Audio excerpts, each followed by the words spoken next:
नमस्कार. कसे आहेत सगळे? मजेत ना? मजेतच असायला हवं. मी भक्ती तुमच्या सगळ्यांचं खूप मनापासून स्वागत करते आपल्या चॅनलमध्ये. आणि आज मॅडमने परत नवीन एक काहीतरी पराक्रम केलेला आहे. त्याच्यासाठी आम्हाला डायरेक्ट दवाखान्यात पळावं लागतंय.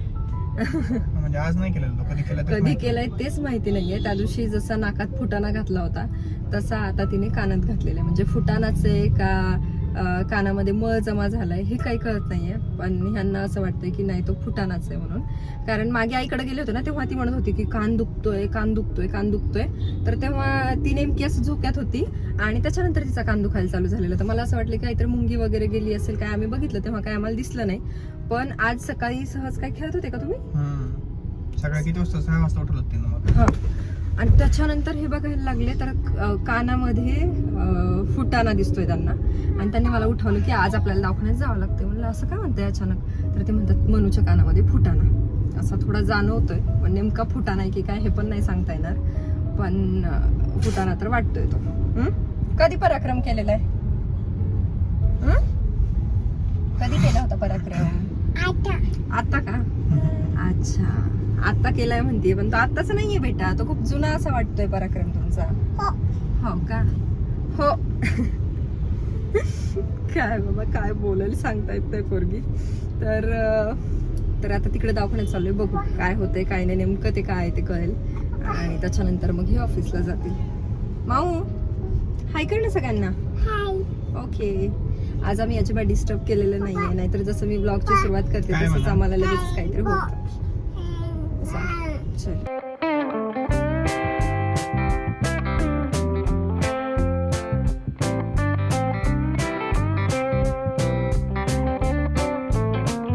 व्हिडिओ मी काल चालू केलेला पण झालं असं त्याच्यानंतर की मी घरी आले. त्याच्यानंतर मनूला झोपवलं आणि मनू अजिबात झोपली नाही कारण तिच्या कानामध्ये ड्रॉप टाकलेला. आणि त्याच्यानंतर मग दिवसभर तिलाच बघावं लागलं. आणि तिनं काल खूप परेशान केलं. म्हणजे कंटिन्यू तिचं असं काहीतरी चालू होतं की आई मला चॉकी दे, आई मला बिकी दे, आई मला टीव्ही दे, आई हे दे ते दे. नाही दिलं की मग कंटिन्यू रडायचं. मग हे चाललेलं तिचं. कारण आता मागे 5-6 दिवस झाले तिला इतकी सवय लागली ना चॉकलेट हे ते. कारण कोणी आलं की बरोबर तिला देतं आणि मग काही म्हणता पण नाही येत असं होतं. त्याच्यामुळे मग जरा नंतर ते 2-4 दिवस त्रास देते. पण आता सगळे घरातले चॉकलेट बिस्किट सगळं संपलेलं आहे. त्याच्यामुळे मग आता म्हणलं की आता अजिबात नाही. आणि तिला जेव्हा कळतं ना की घरात नाहीच येतं तेव्हा ती एकदम शांत बसते. असं काही खूप त्रास नाही देत. पण जेव्हा तिला माहिती आहे की हा फ्रीजमध्ये आहे, आई फ्रीज उघडून दाखवत नाही म्हणजे नक्कीच फ्रीजमध्ये काहीतरी आहे, तेव्हा ती इतका त्रास देते की बस. मग संध्याकाळच्या वेळेला मी काय केलं काल तिला खाली घेऊन जाते म्हटलं. मग खाली घेऊन गेले. मग जरा शांत झाली. त्याच्यानंतर ते आले. मग ते घरी असल्यावर ते एकदम नॉर्मल रुटीन असतं तिचं असं होतं. तर ते सांगायचं राहिलं कानातल्या फुटाण्याचं काय झालं. आम्ही दवाखान्यात गेलो आणि त्याच्यानंतर आम्हाला कळलं की ते जो आपल्या कानामधला मळ असतो ना वॅक्स, तर तो घट्ट झाला म्हणजे ड्राय पडला. आणि त्याच्यानंतर मग त्याची गोळी झाली. आणि ती गोळी इतकी कडक झाली की असं वाटत होतं की तो फुटाणा आहे. डॉक्टर पण म्हणले की तो मळच आहे. तरी पण ह्यांचं होतं की नाही डॉक्टर तो फुटाणाच आहे, तुम्ही परत एकदा चेक करा. मग त्याच्यानंतर कळलं की नाही तो मळच आहे. मग त्याच्यानंतर डॉक्टरांनी ड्रॉप दिला. 3-4 दिवस तिच्या कानामध्ये तो टाकायचा आहे. त्याच्यानंतर तो मेल्ट होईल म्हणे मग आणि तो आपोआप निघून जाईल. नाहीच निघाला तर काढावं लागेल. कारण पोरगी ही डॉक्टरला हात पण लावू द्यायला तयार नव्हती की असं बॅटरीने बघू दे म्हटलं तरी पण ती बघू देत नव्हती. त्याच्यामुळे मग काल तर कोरडा मळ काढणं काही शक्य नव्हतं म्हणून मग त्यांनी ते ड्रॉप दिलेला. आणि जर नाहीच पडला तर म्हणलं काढूयात आता उद्या. आता आज ती झोपली आहे आणि म्हटलं चला तुमच्याशी पण बोलून घेते. जेवण वगैरे जस्ट झाले. थंडी इतकी वाजते ना की माझं असं असतं की दिवसभर माझ्या अंगातलं स्वेटर काही निघत नाही. रोज ब्लॉग शूट नाही होत पण जेव्हा होतो नाही होतो तेव्हा पण कंटिन्यू माझ्या अंगात स्वेटर असतं असं होतं. किंवा स्वेटर जरी एखाद्या वेळी काढल्यानं तर सॉक्स तर मला कंटिन्यू लागतात कारण मला खूप थंडी वाजते असं आहे. सो चला आता आज काय काय होतं ते तर शेअर करते. तर दुपारच्या वेळेत ना इथे मी चिवडा बनवत होते. आणि चिवडा बनवत असताना ना मला नेहमी असं चटपटीत चिवडा आवडतो. म्हणजे की तिखट गोड आंबट हे अशा टाईपमध्ये. आई पण नेहमी तसाच बनवत असते. पण मनूसाठी ना मला साधा चिवडा बनवावा लागतो. म्हणजे ती असं असतं की आई पोळते म्हणून मी शक्यतो साधाच बनवते जेव्हा पण तिला द्यायचा असतो. कारण स्नॅक्समध्ये मखाना चिवडा मेथीचे लाडू डिंकाचे लाडू शेंगदाण्याचे लाडू हे मी एक्स्ट्रा बनवून ठेवते म्हणजे ठेवतेच. कारण तिला कधी कशाची आठवण येईल माहीत नाही म्हणून मग ह्या गोष्टी असतात. तर तळताना एक गोष्ट लक्षात आली. जेव्हा पण मी असं काहीतरी तळायला घेते ना तेव्हा खूप कमी तेलाचा वापर करते जेणेकरून ते नंतर वाया जाऊ नये. जेव्हा आपण खोलगट बुडाची कढई असते ना तेव्हा आता कमी घेतलं तरी पण ते प्रॉपर तळलं जातं. पण जेव्हा हे असं पसरट बुडाचे असते ना तर तेव्हा ते काही तळलं जात नाही. म्हणजे खूप वेळ लागतो त्याच्यासाठी. तरी पण माझं हळूहळू चाललेलं होतं खूप कमी तेलाचा वापर करून. आता हा जेव्हा व्हिडिओ मी शूट करत होते ना तेव्हा माझ्या लक्षात आलं की कालच इंस्टाग्रामवरती मी एक व्हिडिओ बघितला ज्याच्यामध्ये एक लेडीज काहीतरी तळत होती आणि इतकं मोठं तेल घेतलं होतं आणि ते तेल नंतर खाल्लं तर आपल्या हेल्थवरती वाईट परिणाम होईल म्हणून तिने अक्षरशः ते डस्टबिनमध्ये टाकलं. डस्टबिनमध्ये कसं की सिंकमध्ये तिला टाकायचं होतं पण ते जर तेल तसंच टाकलं तर सिंक ब्लॉक होईल आणि डस्टबिनमध्ये तसं काही पातळ टाकता येणार नाही म्हणून त्याच्यामध्ये तिने काहीतरी गोष्ट टाकली होती. एक पदार्थ टाकला होता जेणेकरून ते तेल सॉलिड झालं आणि त्याच्यानंतर मग ते डस्टबिनमध्ये फेकलं. म्हणजे माझ्याच्यानं तर हे शक्यच नाही आहे की मी एवढं मोठं तेल डस्टबिनमध्ये असंच्या असं फेकून देऊ. आणि मला माहिती आहे तुमच्यापैकी पण बऱ्याच जणी अशा असतील की हे असंच तेल डस्टबिनमध्ये टाकू. ठीक आहे, हेल्थवर वाईट परिणाम होऊ नये म्हणून आपण कमी क्वांटिटीमध्ये तेल घेऊ शकतो किंवा मग कमी क्वांटिटीमध्ये घेतल्याच्यानंतर जरी उरलं ते तेल तरी पण आपण त्याचा ना चपातीसाठी पण वापर करू शकतो. असंच्या असं डस्टबिनमध्ये फेकणं तर माझ्याच्याने नाही शक्य. तुमच्याकडे सुद्धा असं पॉसिबल असेल तर मला नक्की कमेंट करून सांगा. चिवडा खायचा तुला? नाही पोहतय जा. काय पोहतय? चिवडा? चिवडा पोहत नसतो. नाही, मी मिठाचं करते, तिखट नाही करत बेटू. चला उठा उठा उठा उठा उठा. आज बघितलं सुट्टीच्या दिवशी हे असं असतं म्हणजे पोरीला अजिबात माझ्याकडे यायचं नाहीये. फक्त झोपेतून उठली की लगेच पप्पा, झोपायचं असलं पप्पा, झोका द्यायला पप्पा, जेवायला पप्पा, सगळ्या गोष्टीला पप्पाच पाहिजे फक्त. त्यांना पण इतकं भारी वाटतं ना मग की यार बघ तोंड बघितला की बघते तुझ्याकडे अजिबात येत नाही अशा टाईपमध्ये. ते घरी असले की ती अजिबात मला विचारत नाही असं होतंय आणि जेव्हा ते घरी नसतात तेव्हा मग तिला ऑप्शनच नसतो. असं का? असं आहे का? मग आई आई आई दिवसभर परेशान करते. एखाद्या मी अशी रडकुंडीला येते एवढी परेशान करते. पण एरवी की बस पप्पा पप्पा. ए पॉप लॅपटॉप येतो लॅपटॉप आम्हाला बोलायला ते. त्यांनी फोन घेतला सकाळी तर त्यांना काय म्हणते पप्पा, नाही आज सकाळी पण आणि त्याच्या अगोदर तर नाना होते तेव्हा म्हणते पप्पा मोबाईल नो, आई मारते. म्हणजे एक वेळ नानासमोर ही गोष्ट म्हणली तर ठीक आहे, बाकी लोकांसमोर जर म्हणली की आई मारते तर लोकांना वाटेल की खरंच हिच्या आई पप्पाला मारते की काय. असं आहे की प्रत्येक वेळी आता मी फोन घेतला की आई मोबाईल नो, पप्पा मारते. आणि त्यांनी फोन घेतला की पप्पा मोबाईल नो, आई मारते. आता कोणाला मारायचं? दोघांना मारायचं का? मनूला मारायचं का? मग ठेव फोन खाली. आई मारते. गुड गर्ल, लय गुड गर्ल आमची. असंच रोज वागत जा. तू आत्ता कस काय आली माझ्याकडे?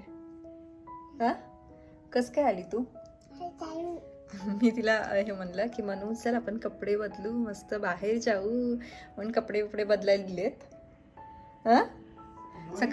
सकाळी चाललेलं आमचं, आज नाही सेपरेट द्या.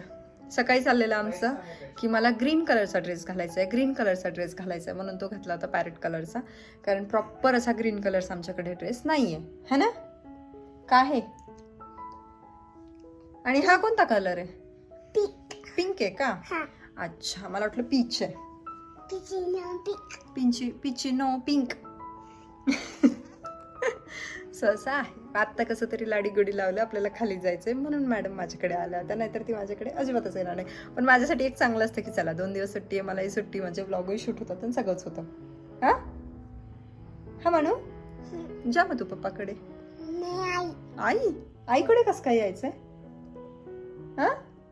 आई बाहेर नाही घेऊन जाणार आहे आता. आपण जाऊ संध्याकाळी बाहेर. जम्प करायचे. ठीक आहे जा.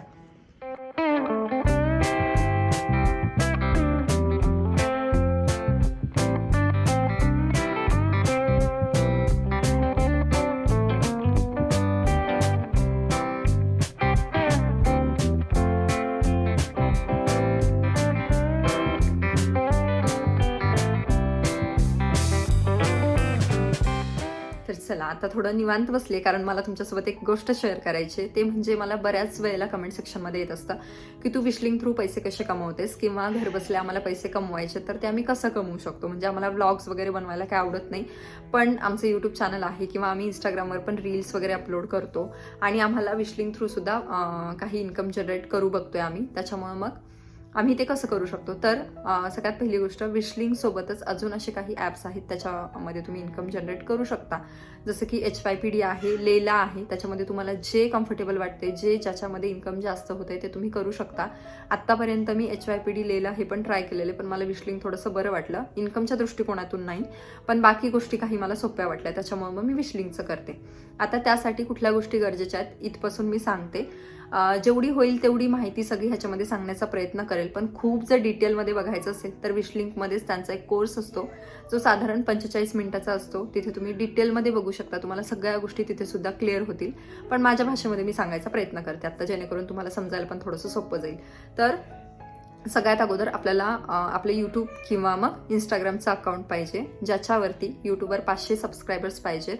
तुमचं अकाउंट मॉनिटाईज झालेलं असो नसो काही फरक पडत नाही, पण 500 सबस्क्रायबर्स तिकडे पाहिजेत जर तुम्हाला यूट्यूबला कनेक्ट करायचं असेल तर. आणि इंस्टाग्रामला कनेक्ट करायचं असेल, ऑटो DM करायचं असेल तर त्याच्यावरती 1000 फॉलोअर्स पाहिजेत. आता बरेच जण 2000 सुद्धा सांगतात. मी जे बघितलंय विशलिंकमध्ये तर ते 1000च दाखवत होतं. बरेच यूट्यूबवरती व्हिडिओज पण आहेत 2000 लागतात म्हणून, तर तुम्ही सुद्धा ते एकदा क्रॉस चेक करून घ्या. पण माझ्या माहितीस्तव 1000च फॉलोअर्स लागतात.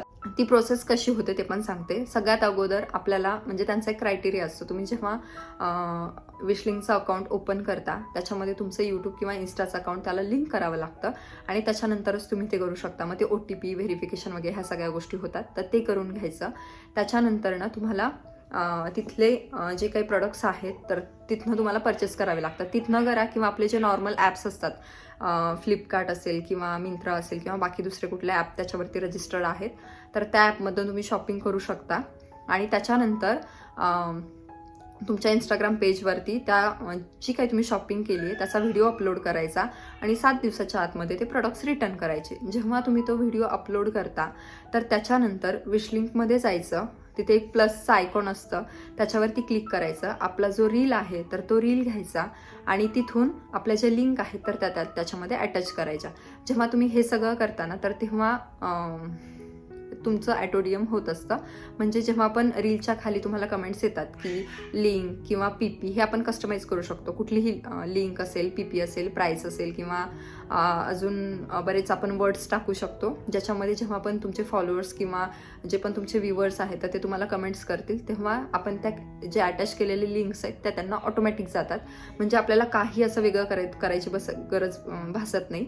जेव्हा आपण रीलवरती कमेंट्स येतात तेव्हा ते ऑटोमॅटिक जातात. म्हणजे तुमचा एक्स्ट्रा जो काम असतं ना की आपल्याला लिंक द्यायची ह्याची त्याची, तर ती काही होत नाही. तुम्ही जेवढ्या लिंक्स अटॅच करता ना तेवढ्या लिंक्स ऑटोमॅटिक जातात.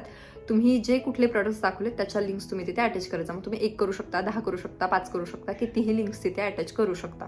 आता दुसरी गोष्ट म्हणजे तुम्हाला प्रश्न पडेल की आपण जर 4-5 गोष्टी मिंत्रावरनं, फ्लिपकार्टवरनं ऑर्डर केल्या आणि त्या जर नंतर रिटर्न केल्या तर आपलं अकाउंट ब्लॉक होतं. त्यासाठी एक ऑप्शन आहे विशलिंकमध्ये, ते म्हणजे व्हाईट लिस्टिंगचा.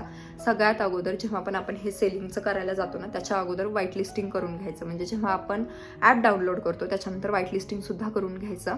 साधारण 7 ते 12 दिवस वगैरे लागतात. मला 15 दिवसाच्या आसपास लागले होते व्हाईट लिस्टिंगसाठी. तर एकदा का व्हाईट लिस्टिंग झालं आपलं म्हणजे विशलिंकला ते फ्लिपकार्टचं किंवा मिंत्राचं अकाउंट कनेक्ट झालं तर आपलं अकाउंट ब्लॉक होत नाही. मग ते मिंत्राचं असेल किंवा फ्लिपकार्टचं असेल कुठलंही अकाउंट ब्लॉक होत नाही.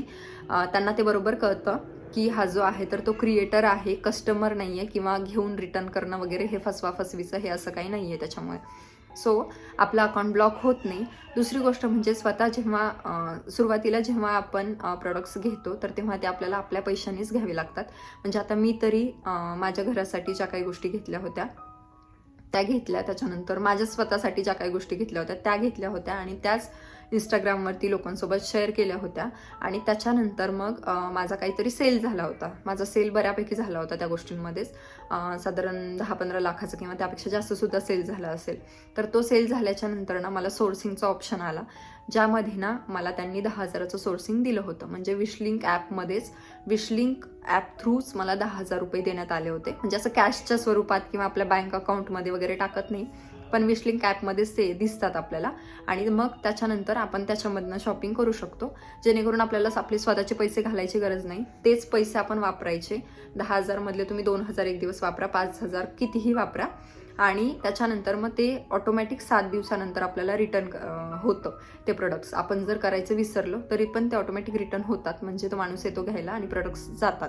आणि जर आपला सपोज आपल्याला प्रोडक्ट रिसीव्ह झालं पहिल्या दुसऱ्या दिवशीच, आपण जर व्हिडिओ त्याचा शूट केला आणि व्हिडिओ बनवला आणि तो जर पोस्ट केला तर त्याच्यानंतर आपण स्वतःसुद्धा ते रिटर्नला टाकू शकतो, जेणेकरून ती अमाऊंट आपल्याला रिटर्न येईल आणि त्यानंतर आपण दुसरे सुद्धा प्रोडक्ट ऑर्डर करू शकतो. कारण जेव्हा आपण ना फक्त विशलिंगसाठी करतो ना, तर तेव्हा आपल्याला कंटिन्युअसली ती करावं लागणार, जास्तीत जास्त व्हिडिओज पोस्ट करावे लागणार, तेव्हाच आपल्याला ते कमिशन जनरेट होणार. आणि त्यासाठी सगळ्यात महत्त्वाचं असतं म्हणजे व्ह्यूज. सो आपल्या एका युनिक वेमध्ये आपण जर बनवलं तर खूप छान व्ह्यूज जर आले तर त्यावरती सपोज बघा एक 10 लाख व्ह्यूज आले किंवा 1 लाख जरी व्ह्यूज आले, 1 लाख व्ह्यूजमधले लोकांनी सगळे तर काही परचेस करत नाही किंवा सगळेच लोक काही लिंक्स मागत नाही, त्यातले 1000 लोक लिंक्स मागतात, त्याच्यामध्ये कधी 50 लोकच परचेस करतील, कधी 100 लोक परचेस करतील, असं सुद्धा होऊ शकतं. मग तिथे डिपेंड असतं की कशाचं किती कमिशन आहे. काही प्रोडक्टवरती 8% कमिशन असतं, काहीवर 10% असतं, काहीवर 2% असतं, 1% असतं, डिपेंड करतं की कुठलं प्रोडक्ट आहे त्याच्यावरती, आणि त्या थ्रू मग आपण ती कमाई करू शकतो. सो असं आहे, एक चांगला इन्कम सोर्स म्हणू शकतो. जर म्हणजे आता सुरुवातीला थोडंसं अवघड होतं इन्कम त्यावरती जनरेट करण्यासाठी. माझा सुद्धा सगळा फोकस यूट्यूब किंवा इंस्टाग्रामवरती असल्यामुळे मी विशलिंगकडे तेवढं लक्ष देत नाही, त्यामुळे माझंही जास्त काही इन्कम होत नाही त्याच्यावरनं.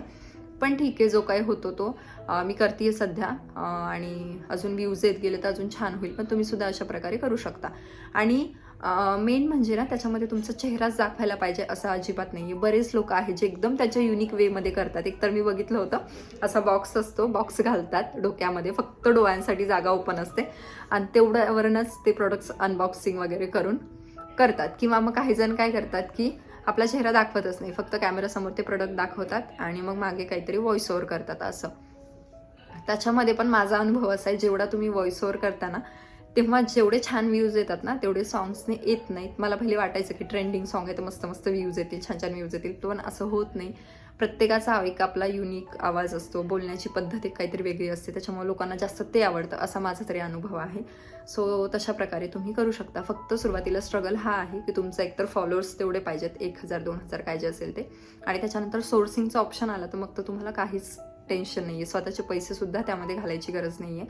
सोर्सिंग येण्याच्या अगोदर मात्र तुम्हाला तुमच्या पैशाने प्रोडक्ट्स विकत घ्यावे लागतील आणि ते रिटर्न करावे लागतील. रिटर्न केल्यानंतर आपली आपली अमाऊंट येते. फक्त सुरुवातीला काय ते 200, 300, 500, 1000 काय जे तुम्ही जसे प्रोडक्ट्स घेतात त्यानुसार आपल्याला तेवढं इन्व्हेस्ट करावं लागतं. त्याच्यामध्ये बरेचसे रिवॉर्डसुद्धा असतात की तुम्ही 10,000चा सेल केला तर तुम्हाला 1000 रिवॉर्ड मिळेल किंवा 2000 रिवॉर्ड मिळेल, हे असं काहीतरी. सो वेगवेगळं असतं, असं फिक्स काय हेच रिवॉर्ड आहे असं नाही आहे त्यांचं. आणि तसं आपल्याला ते नोटिफिकेशन पण येत असतं विश लिंकमध्ये, किंवा तुम्ही त्याच्या थ्रू प्रमोशनसुद्धा घेऊ शकता. त्याच्यामध्ये येतं की एवढे एवढे रील पोस्ट करा तर तुम्हाला एवढं पेमेंट मिळेल वगैरे असं. सो सगळ्याच गोष्टी आहेत, हळूहळू आपल्याला सगळ्या गोष्टी समजत असतात. सुरुवातीला फक्त आपण आपले फॉलोअर्स कसे कंप्लीट होतील ते बघायचे, त्याच्यानंतर सोर्सिंग कसं येईल ते बघायचं, त्याच्यानंतर मग हळूहळू मग ते रिवॉर्ड्स तर ऑप्ट इन करू शकतो, त्याच्यानंतर मग पुढे जाऊन आपण प्रमोशन्स पण त्याच्या थ्रू घेऊ शकतो. सो अशा गोष्टी आहेत सगळ्या. आय होप तुम्हाला ही जी बेसिक माहिती आहे ती कळाली असेल. काय जर राहून गेलं असेल माझ्याकडनं तर मला नक्की कमेंटमध्ये कळवा, मी तुमच्यासोबत त्या गोष्टी शेअर करते. सो आता मनूचं आणि त्यांचं खेळणं चालू आहे, म्हटलं चला आमचे जेवणं बाकी आहेत ते पहिले करू, आणि आजचा व्हिडिओ मी इथेच एंड करते. तुम्हाला कसा वाटला ते मला नक्की कमेंट करून सांगा. भेटू पुढच्या एका छानशा व्हिडिओमध्ये. तोपर्यंत बाय, गुड नाईट.